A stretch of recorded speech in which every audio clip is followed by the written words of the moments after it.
दोस्तों, class ninth के science में आप लोगों को स्वागत है। परमाणु एवं अणु चैप्टर हम पढ़ा रहे हैं आपको, ठीक है। ये नेक्स्ट पार्ट है आपका परमाणु और अणु का। तो आज हम लोग उसके आगे समझेंगे, ठीक है। अगर आप लोग चैनल पर नए आए हुए हैं तो चैनल को लाइक एंड सब्सक्राइब करना ना भूलें, ठीक है। यही हमारे लिए मोटिवेशन होता है। रोज़ एक नए उत्साह में हम वीडियोस को लाते हैं, ठीक है। तो चलिए स्टार्ट करते हैं। देखिए, परमाणु किस प्रकार अस्तित्व में रहते हैं, मतलब परमाणु अस्तित्व में रहने का मतलब कैसे ध्यान में रहते हैं, कैसे उन्हें आप लोग जानते हैं। अधिकांश तत्वों के परमाणु स्वतंत्र रूप से अस्तित्व में नहीं रह पाते हैं। कह रहे हैं ना कि जितने भी यहाँ पर तत्व हैं उन सभी के परमाणु स्वतंत्र रूप में आपको नहीं मिल सकते। जैसे बताया जाए तो सोडियम जानते हैं आप। सोडियम को अगर स्वतंत्र रूप से छोड़ दिया जाए तो उसके अणु विस्फोट कर जाते हैं, रिएक्शन करके जलने लगते हैं, ये सब क्रियाएं होने लगती हैं। तो आपने देखा होगा कि जल में अगर उसे डाला जाता है तो बहुत ही तेज़ी से विस्फोट करता है। तो आप समझ सकते हैं कि सारे 118 एलिमेंट्स हम लोग बाहर उसे स्वतंत्र रूप में नहीं छोड़ सकते, ठीक है। परमाणु अणु एवं आयन बनाते हैं। कहने का मतलब अधिकांश तत्वों के परमाणु स्वतंत्र रूप में अस्तित्व में नहीं रह पाते हैं। परमाणु अणु एवं आयन बनाते हैं, वो यौगिकों के रूप में रह सकते हैं मिले हुए। ये अणु अथवा आयन अत्यधिक संख्या में पुंजित होकर वह द्रव्य बनाते हैं जिसे हम देख सकते हैं, अनुभव कर सकते हैं अथवा छू सकते हैं। तो उनसे जो दूसरा कोई पदार्थ बनता है उन्हें हम लोग अनुभव भी कर सकते हैं, छू भी सकते हैं। वैसे छुएं तो शायद हानिकारक हो, लेकिन उनका कोई दूसरा यौगिक बन जाएगा तो उसे हम क्या कर सकते हैं, छू भी सकते हैं। आगे बढ़ते हैं। संरचना में प्रयुक्त होने वाले परमाणुओं की संख्या को उस अणु की परमाणुकता कहते हैं। जो संरचना बनाने में जो अणु लगे हैं उन्हें हम लोग परमाणुकता कहते हैं, ठीक है। धातु अणुओं एवं कुछ अन्य तत्वों की अणुओं जैसे कि कार्बन के अणुओं की सरल संरचना नहीं होती है। देख लीजिए क्या लिखा गया कि धातु अणुओं अणुओं एवं कुछ अन्य तत्वों के अणुओं जैसे कि कार्बन के अणुओं की सरल संरचना नहीं होती है, किंतु उनके अणुओं में असीमित परमाणु परस्पर बंधे होते हैं। आइए कुछ तत्वों की परमाणुकता का अवलोकन करें। परमाणुकता का अवलोकन, जैसे यहाँ पर इस चार्ट को याद करना बहुत ही बेहद ही ज़रूरी है, क्योंकि इस चार्ट से भी क्वेश्चन बनते हैं। क्या लिखा है यहाँ पर, तत्वों की परमाणुकता, ठीक है। जैसे तत्वों के प्रकार यहाँ पर लिखे हैं। अधातुओं में जैसे आर्गन है, तो आर्गन एक परमाणुक है, एक परमाणु यानी आप ऐसे ही समझ लीजिए। इसको आगे हम समझाएंगे कि एक परमाणु का मतलब क्या होता है, ठीक है। यहाँ समझाना भी मुश्किल है। हीलियम एक परमाणुक है, ऑक्सीजन द्विपरमाणुक है, ठीक है। जब परमाणु विन्यास किया जाता है एटॉमिक नंबर का, जब हम लोग करते हैं इलेक्ट्रॉनिक विन्यास, ठीक है, तो उस जगह हमें पता चल जाता है कि कौन सा एक परमाणुक है या द्विपरमाणुक है। हाइड्रोजन द्विपरमाणुक है, नाइट्रोजन द्विपरमाणुक है, क्लोरीन द्विपरमाणुक है, फास्फोरस चतुपरमाणुक है, सल्फर बहुपरमाणुक है। तो क्वेश्चन बनता है कि कौन बहुपरमाणुक है, तो सल्फर। चतुष्परमाणुक कौन है, फास्फोरस, क्लोरीन, ये सब द्विपरमाणुक है, इनको ध्यान दीजिएगा। धातु में कौन है, सोडियम एक परमाणुक है, आयरन एक परमाणुक है, एल्युमिनियम एक परमाणुक और कॉपर भी एक परमाणुक है। तो इतने तत्वों के आप परमाणुकता को याद कर लीजिए और चलते हैं हम लोग यहाँ और भी आगे बढ़ते हैं, ठीक है। यहाँ से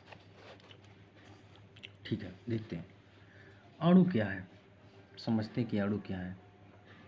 तो आपको पता है कि कोई भी तत्व या कोई सा भी पदार्थ जो बना है होता है वो अणुओं से मिलकर बना होता है। यानी अगर उसके छोटे क्वांटिटी की बात करें, सबसे छोटा क्वांटिटी परमाणु होता है, तो परमाणु से ही मिलकर बना होता है। तो अणु को अगर तोड़ा जाए तो वो परमाणु में बदल जाता है। तो उन सारी बातों को यहाँ समझते हैं। साधारणतया अणु ऐसे दो या दो से अधिक परमाणुओं का समूह होता है। कह रहे हैं ना कि जो अणु है वो परमाणुओं का समूह है, यानी परमाणु छोटा है। अणु को जब हम काटेंगे तभी परमाणु मिलेगा। अणुओं को अगर तोड़ा जाएगा तो परमाणु मिलेगा। ठीक है, तो समझते हैं यहाँ पर। एक सेकंड थोड़ा सा। तो हमने कहा कि जितने भी अणु हैं वो परमाणुओं से मिलकर क्या होते हैं, बनते हैं। तो दो या दो से अधिक परमाणुओं का समूह अणु होता है। ठीक है ना, जो आपस में रासायनिक बंध द्वारा जुड़े होते हैं अथवा वे पारस्परिक आकर्षण बल के द्वारा कसकर जुड़े होते हैं। अणु को किसी तत्व अथवा यौगिक के उस सूक्ष्मतम कण के रूप में परिभाषित कर सकते हैं जो स्वतंत्र रूप से अस्तित्व में रह सकता है तथा जो उस यौगिक के सभी गुणधर्मों को प्रदर्शित करता है। एक ही तत्व के परमाणु अथवा भिन्न भिन्न तत्वों के परमाणु परस्पर संयोग करके अणु निर्माण करते हैं। इन्हें आप समझ लीजिए कि परमाणु से ही क्या बनते हैं, अणु बनते हैं। इतनी बात को आप क्लियर कर लीजिए और अपने पास रख लीजिए। ठीक है, आगे बढ़ते हैं और चीज़ों को समझते हैं। तत्वों के अणु, जो तत्व हैं उनके अणु के बारे में बात होगी। किसी तत्व के अणु एक ही प्रकार के परमाणुओं द्वारा संरचित होते हैं। संरचित मतलब बने होते हैं। आर्गन Ar से डिनोट किया जाता है उसको, हीलियम को He से, इत्यादि। जैसे अनेक तत्वों के अणु उसी तत्व के केवल एक परमाणु द्वारा निर्मित होते हैं। कहने का मतलब कुछ भी, कोई भी तत्व अगर बनाएंगे आप तो उसमें सिर्फ एक ही प्रकार का परमाणु मिलेगा, ना कि उसके अंदर अलग अलग। एक ही प्रकार का तत्व, एक ही प्रकार का अणु से वो पूरा आपका बना होता है तत्व। ठीक है ना, लेकिन यौगिक, जो यौगिक होता है, यौगिक जैसे जल H2O, उसमें हाइड्रोजन के भी परमाणु दिख रहे हैं और ऑक्सीजन के भी परमाणु दिख रहे हैं। ठीक है ना, तो इन बातों को ध्यान दीजिएगा। ठीक है, परमाणु द्वारा निर्मित होता है, लेकिन अधिकांश अधातुओं में ऐसा नहीं होता है। उदाहरण ऑक्सीजन अणु 2 ऑक्सीजन परमाणु से बनता है, देख रहे हैं यहाँ पर। लेकिन अधातुओं में ऐसा नहीं होता है कि वे एक परमाणु द्वारा निर्मित होते हैं। अधातुओं में ऐसा नहीं होता है। ऑक्सीजन अणु 2 ऑक्सीजन परमाणुओं से बनता है, इसलिए इसे द्विपरमाणु कहते हैं। O2 से डिनोट करते हैं। यदि सामान्यतः 2 के स्थान पर 3 ऑक्सीजन परमाणु परस्पर संयोग करते हैं तो हमें ओजोन O3 प्राप्त होता है। ये क्वेश्चन बन चुका है, आप ध्यान दीजिए कि ओजोन O3 प्राप्त होता है जब 3 परमाणु रहते हैं। ये ओजोन लेयर जो है उसका फार्मूला है O3। किसी अणु की,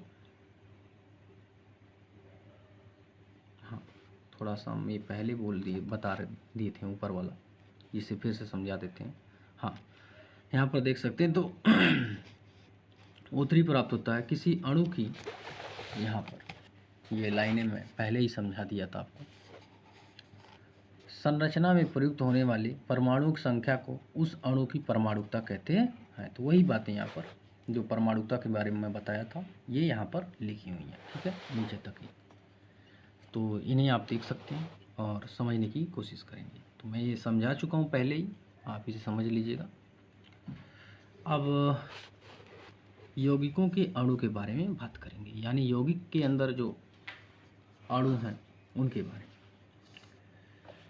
भिन्न भिन्न तत्वों के परमाणु एक निश्चित अनुपात में, ध्यान दीजिएगा, एक निश्चित अनुपात में परस्पर जुड़कर यौगिकों के अणु निर्मित करते हैं।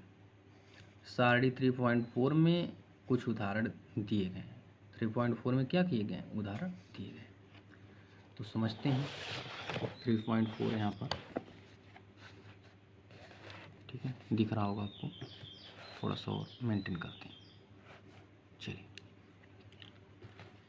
तो ये सारणी कुछ यौगिकों के अणु जैसे जल, अमोनिया, कार्बन डाइऑक्साइड, इसमें यौगिक जो हैं ये किस किस तत्वों से मिलकर बने हैं, पहले उसके बारे में बताया गया कि जल जो है H2O, उसमें हाइड्रोजन होता है और ऑक्सीजन होता है। उनका जो द्रव्यमान अनुपात है, मतलब किस भार में आप मिलाओगे उन्हें, तो एक, मान लीजिए 1 किलो अगर हाइड्रोजन ले रहे हैं तो 8 ऑक्सीजन लेना होगा, 8 केजी। तो 1:8 में आप उसे क्या करेंगे, मिलाएंगे। ठीक है। अमोनिया जिसे NH3 बोलते हैं, ठीक है, तो नाइट्रोजन और हाइड्रोजन होता है उसके अंदर। कार्बन डाइऑक्साइड CO2 आपका कार्बन होता है उसमें, और ऑक्सीजन होता है। इनके मिलाने का रेशियो याद कर लीजिए, बहुत ही ज़रूरी है, 14:3 और 3:8 में इनको क्या किया जाता है, मिलाया जाता है। ठीक है, ये तो बना भी सकते हैं हम लोग, लेकिन अभी आप को समझा रहे हैं तो इतना समझ लीजिए। ठीक है, इतना बहुत ज़रूरी है। आगे बढ़ते हैं, समझते हैं अभी चीज़ों को।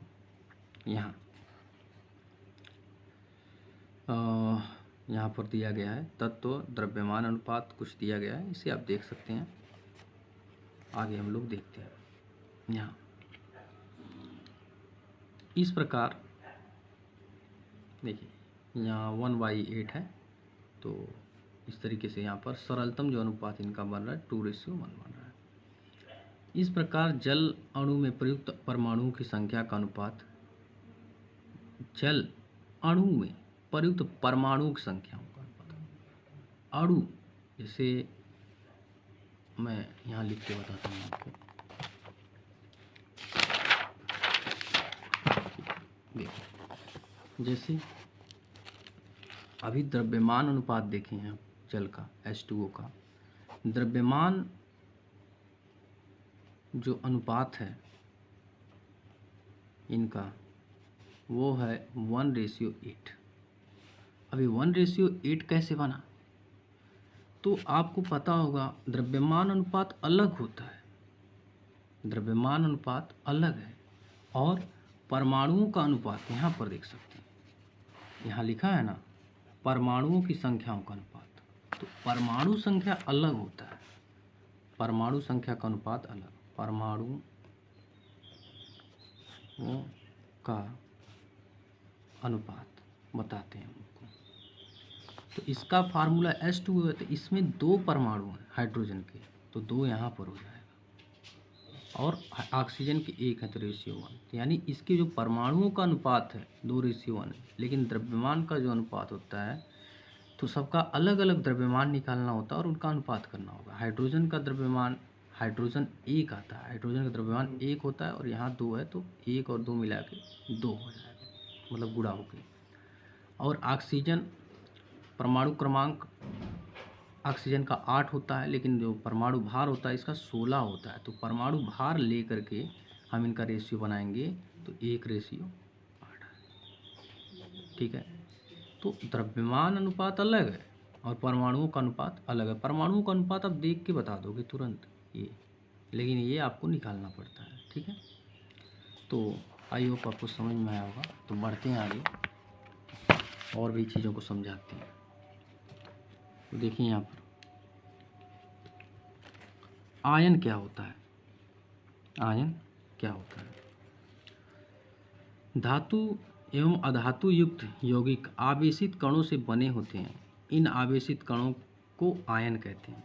धातु एवं जो अधातु जो यौगिक होते हैं आवेशित कणों से बने होते हैं, इन आवेशित कणों की हम लोग आयन कहते हैं।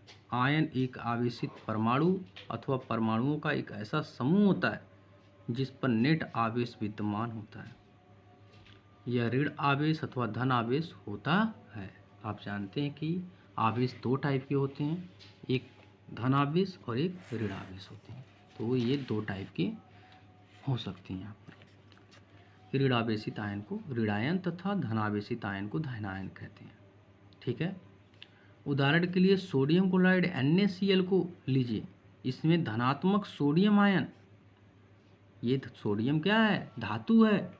आपको पता होगा कि जो धातुएं होती हैं वो क्या करते हैं, इलेक्ट्रॉनों का त्याग कर देते हैं। यानी इसके ऊपर जो प्लस साइन है, इसका मतलब ये हुआ कि ये एक इलेक्ट्रॉन को त्याग रहा है। यानी यहाँ सोडियम धनात्मक आयन तथा ऋणात्मक क्लोराइड आयन संघटक कण के रूप में विद्यमान होते हैं। परमाणुओं के समूह जिन पर नेट आवेश विद्यमान हो उसे बहुपरमाणु का आयन कहते हैं।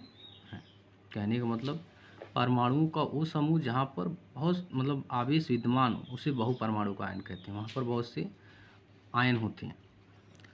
हम आयनों के निर्माण के बारे में अध्याय 4 में और अधिक जानकारी प्राप्त करेंगे। तो अध्याय 4 में आपको और भी आयनों के बारे में जानकारी मिलेंगी।